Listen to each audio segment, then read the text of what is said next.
Nosotros somos el equipo 12 y nos tocó el tema de resistencia a la insulina. Como introducción tenemos que la resistencia a la insulina es una condición en la que las células no responden adecuadamente pues a la hormona que regula el azúcar en la sangre. Esto puede desarrollar prediabetes y eventualmente diabetes tipo 2. La insulina producida por el páncreas y permite que las células absorban y utilicen la glucosa. Objetivo tenemos dos, objetivo general y objetivo específico. El objetivo general, pues, básicamente es investigar, eh, a base de esta investigación es encontrar, identificar y comprender la resistencia a la insulina, sus características, cómo se comporta metabólicamente y más específico se hablará más adelante en un caso clínico.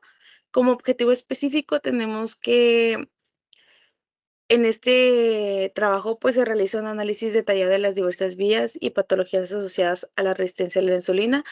Profundizamos también en los aspectos como definiciones, enfermedades relacionadas y otros factores relevantes. La resistencia a la insulina es una condición en la que las células del cuerpo no responden adecuadamente a la insulina. Esta hormona, pues, como ya lo mencioné, es producida por el páncreas y nos ayuda a regular el azúcar en la sangre. Cuando las células no pueden absorber la glucosa, los niveles de este azúcar se acumulan en la sangre. Si los niveles de glucosa o azúcar en la sangre son más altos de lo habitual, pero no lo suficientemente altos como para indicar diabetes, los médicos lo denominan como prediabetes.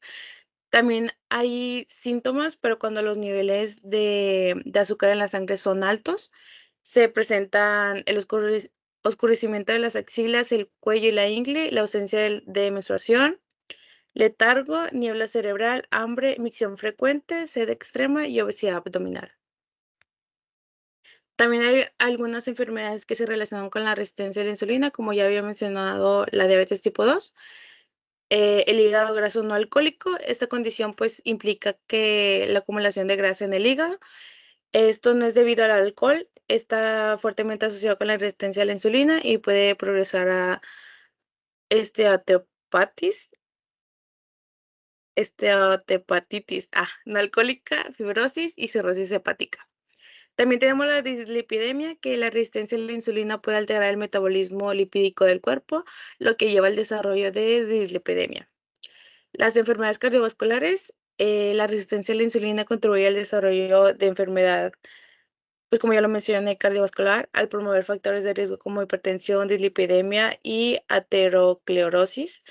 También tenemos la obesidad, que especialmente la obesidad abdominal, que está estrechamente relacionada con esta resistencia a la insulina, la cual acumula la grasa visceral, contribuye a la inflamación y a la alteración del metabolismo, promoviendo la resistencia, pues como ya lo mencioné, a la insulina. Mi nombre es Germán Ricardo y voy a hablar de la descripción de la participación del metabolismo en la generación del signo, que esta es pues la insulina. El metabolismo juega un papel central en la generación de la resistencia a la insulina a través de múltiples mecanismos interrelacionados. La alteración en la captación de glucosa con una disminución en la entrada de glucosa en las células musculares y adiposas y el aumento en la producción de glucosa hepática.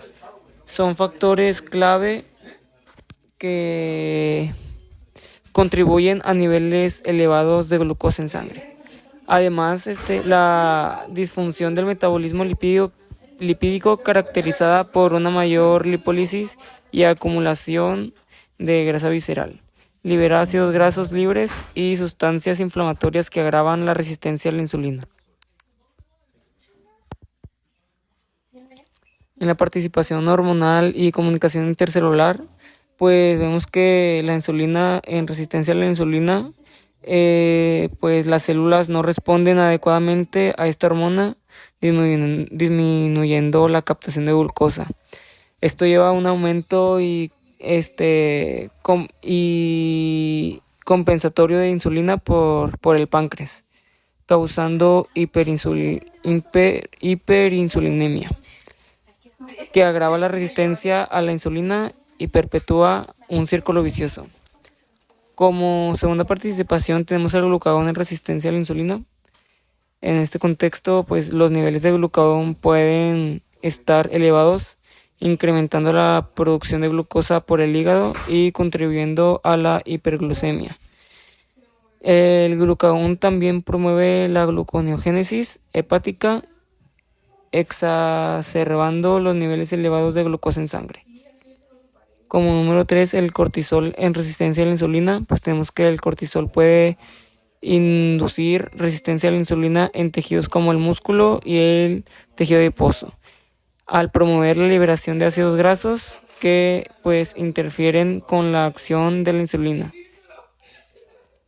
Como cuarto participante tenemos a las adipocinas, que pues las adipocinas tienen efectos variados en la resistencia a la insulina y se ve que en niveles elevados pues de leptina se asocia con resistencia a la insulina y obesidad, mientras que la adiponectina tiene efectos antiinflamatorios y mejora la sensibilidad a la insulina. Esto pues facilitando la captación de glucosa y reduciendo la resistencia a la insulina. Y pues ya en el metabolismo de carbohidratos, pues las vías que se ven relacionadas es la glucólisis, que pues esta en la insulina promueve la translocación de transportador de glucosa GLUT4 a la membrana celular en tejidos sensibles a la insulina, como el músculo y el tejido adiposo. Esto pues facilitando la entrada de glucosa en las células, conversión de glucosa en piruvato. Una vez dentro de la célula, la glucosa se convierte en piruvato a través de la glucólisis, generando ATP y NADH en el proceso. Entonces la vía de la gluconeogénesis, pues la producción de glucosa en el hígado, y la insulina inhibe la gluconeogénesis, el proceso mediante el cual el hígado produce glucosa a partir de precursores no glucosídicos como el lactato, glicerol y aminoácidos. En la resistencia a la insulina, esta inhibición es menos efectiva, lo que resulta en una mayor producción hepática de glucosa. Como número 3 tenemos a la vía de la glucogenólisis, que es la degradación de glucógeno. La insulina inhibe la glucogenólisis, la descomposición del glucógeno en glucosa en el hígado y el músculo. En la resistencia a la insulina puede llevar una menor regulación de esta vía, contribuyendo a niveles elevados de glucosa en sangre. Como cuarto tenemos la vía de la glucogénesis, que es la síntesis de glucógeno, y vemos que en la insulina estimula la glucogénesis, la conversión de glucosa en glucógeno para su almacenamiento en el hígado y los músculos. Y pues se ve que en la resistencia a la insulina esta síntesis puede estar disminuida. Ahora vamos al metabolismo de los lípidos. En estas vías se ve que la vía de está activa la vía de la lipogénesis, que es la síntesis de ácidos grasos. La insulina estimula la lipogénesis. En la resistencia a la insulina se ve que la lipogénesis puede estar alterada, contribuyendo a la acumulación de lípidos en tejidos no adiposos. Como segundo punto tenemos la lipólisis, que es la degradación de triglicéridos. Y en la resistencia a la insulina se reduce esta inhibición, resultando en niveles elevados de ácidos grasos libres en circulación. Como tercer punto tenemos la vía de beta-oxidación, que es la vía de ácidos grasos. En la insulina pues se ve que regula la beta-oxidación de ácidos grasos en la mitocondria, el proceso por el cual los ácidos grasos se descomponen para producir energía. Y en la resistencia a la insulina puede alterar esta vía, disminuyendo la oxidación de ácidos grasos y contribuyendo a la acumulación de lípidos. Ahora voy al el metabolismo aerobio.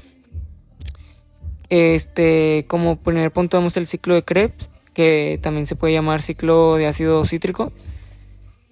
Ocurre en la matriz mitocondrial y la relación con la insulina es que regula la entrada de piruvato en el ciclo de Krebs, y en la resistencia a la insulina puede haber una disminución en la oxidación de piruvato.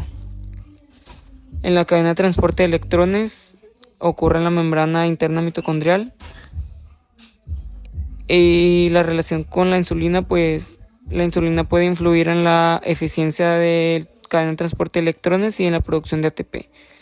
La disfunción mitocondrial en la resistencia a la insulina puede resultar en una menor producción de ATP y un aumento en la producción de especies reactivas de oxígeno. Y paso al siguiente tema, que es posible mecanismo de acción de algunos fármacos. Aquí tenemos sensibilizadores de insulina. Uno de ellos es la metformina. Este fármaco es uno de los más comunes utilizados para tratar la resistencia a la insulina.